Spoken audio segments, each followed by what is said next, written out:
What is up, YouTube? It's Kingfisher745, and welcome to part 4 of the task list. We're going to get really close to the end finally in this one. So like I said, there's going to be some confusion, but this does explain what happens at the end. And I think they may have fixed some of the issues the other day, so everyone else should be fine, I hope. Now, this first task we got when we were still doing the research, so we already had it, and it was to collect 20 unstable ISO 8.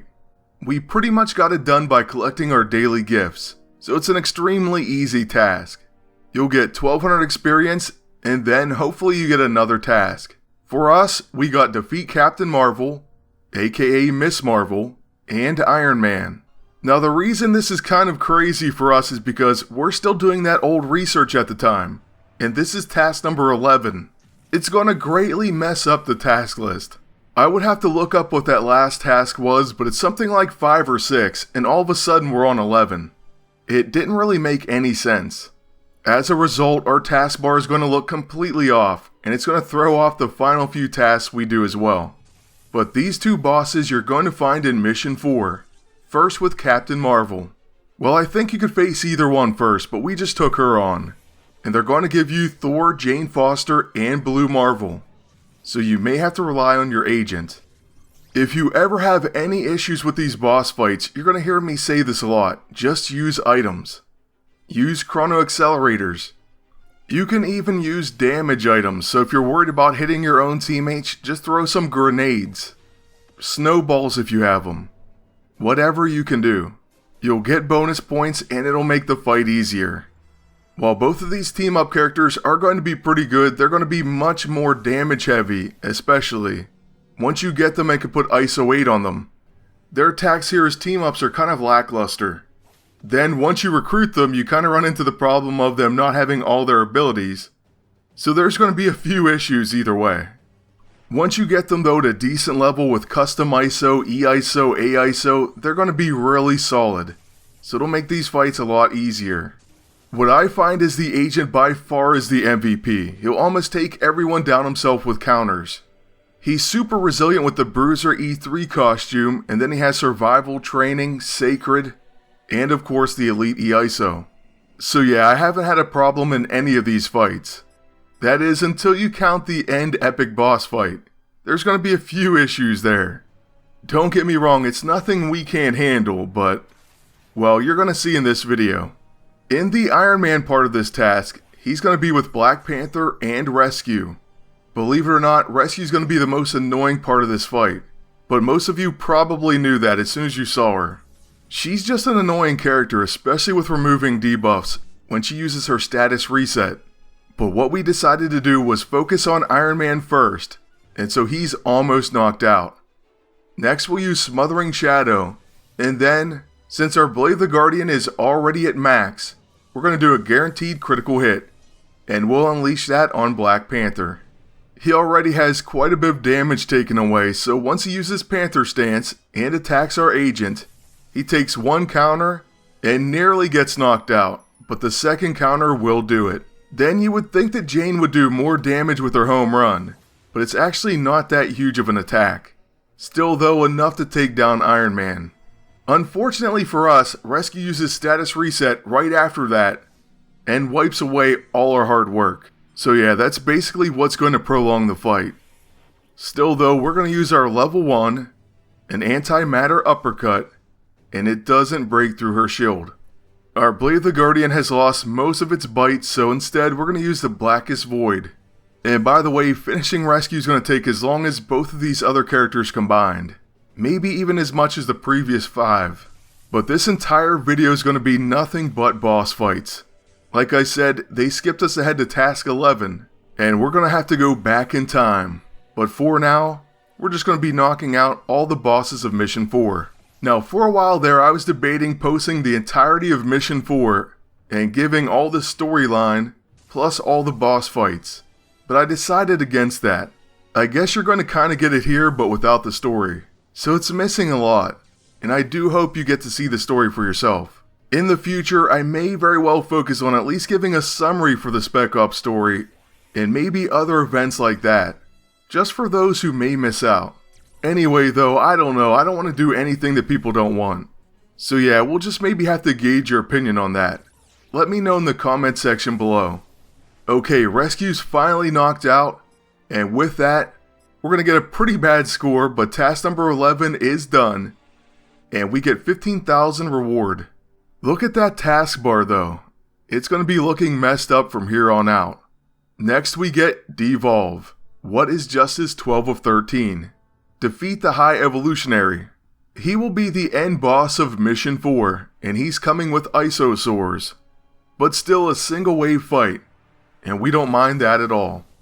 Now we are going after him right away, but it was his own fault. He caused our counterattacks, and the very first Mercurial hit takes a lot off him. In fact, this triggers a dialogue. Then with his second attack, he unfortunately doesn't go after our agent, or else he may be knocked out. On Captain Marvel's turn, we're going to begin with Kree Strike, and this causes him to turn into an Infiltrator, which could be a little bit of a problem. Especially since with Iron Man, we're going to use Heartbreaker Unibeam. Well, we didn't have to worry about a counter because he's knocked out already. So just some simple Isosaurs left, and we'll go ahead and use Smothering Shadow, followed by the Blade of the Guardian. The main reason we attack with this is to build up Finest Hour buffs, so hopefully to give ourselves things like Strengthened. We didn't do a ton of damage, but that soldier should go down to dots. So with Miss Marvel's turns, we'll attack the upper soldier, knocking him out. And the bottom one is taken down from his damage over time effects. So that's going to be the end of task number 12. We get 1200 experience, and believe it or not, they're going to give us task number 13. But before that, we do have a boss roulette to take a look at. So if you're wondering what's on there, it's the Actuating AISO once again, and then a piece of the Vibranium set.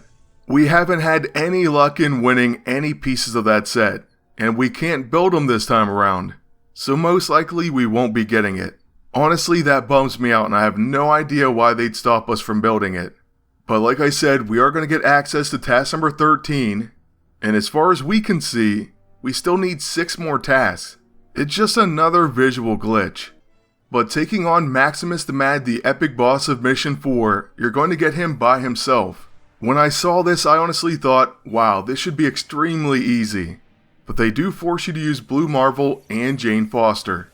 Now for this match, I actually didn't use any items at all. That's a huge mistake. But this is the first time I took him on, and like I said, I didn't think it would be tough at all.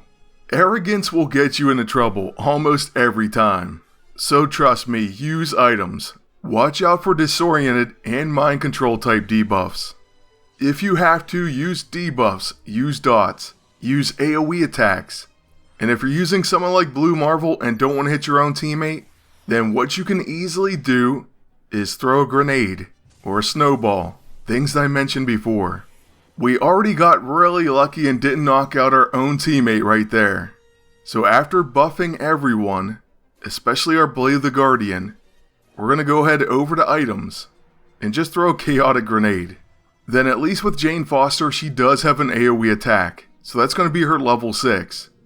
At first we thought, hey, maybe we should throw another item. But then we decided, let's just use her AoE attack.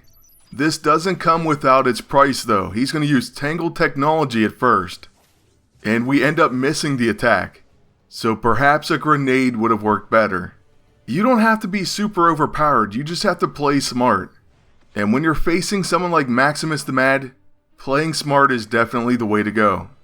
I mean, he gets really annoying with his debuffs and us missing our attacks. I mean, we even missed a Mercurial. And you don't often get to counterattack him, so that's a big deal. So at this point we kind of regrouped and we used Alluring Light, but then we're going to go back to trying to attack him. And since we have all those buffs, thanks to Blue Marvel, we're going to use the Blade of the Guardian. This should be a guaranteed crit as long as we actually hit him. And we do end up getting over 8,000 damage. But Blue Marvel is going to attack us for that. By the way, I do want to just mention all the deploys you're going to need to fight this guy. First of all, go to Mission 4, do all the battles, fight every boss including the High Evolutionary, and complete all the deploys. The named characters you'll need are Angela, Jessica Jones, and Beta Ray Bill. Only once you've done all of that will he show up. So make sure you do all the deploys as soon as they show up. And then, like I said, finish all the threats. As you saw, he starts doing some crazy damage and taking a bunch of attacks. So you do have to worry about that. In fact, he almost knocks out Jane Foster before she even does her ability. Luckily, she does live. And on his turn, he goes down to dots. That means the fight's doable without any items, but I definitely recommend using them. This was our very first arrogant time fighting him. I fought him at least twice since then. And each time we used a bunch of items. Also watch though, because you will knock out your own team. But after we finish this task, we got another blueprint, and the other research is still going on. So there really wasn't anything we could do about that. We are definitely coming to the end of this one, but we're going to take a look at the Epic Boss Roulette, which has the Tactical Protection AISO for Blue Marvel. This is one we really needed. You can also get the Vibranium Power Fist, another piece of the Vibranium set. So let's give it a spin and hope we finally get lucky and win something we want. And instead, we get a Vibranium Mystic Amplifier. So once again, we're gonna respin. That AISO is gonna tempt us every time. We get 3 CP on our second spin. So I decided to give it one more. Now I'm always gonna tell you not to do this, but we do end up getting what we were after. So as soon as we get Blue Marvel, that was going on him.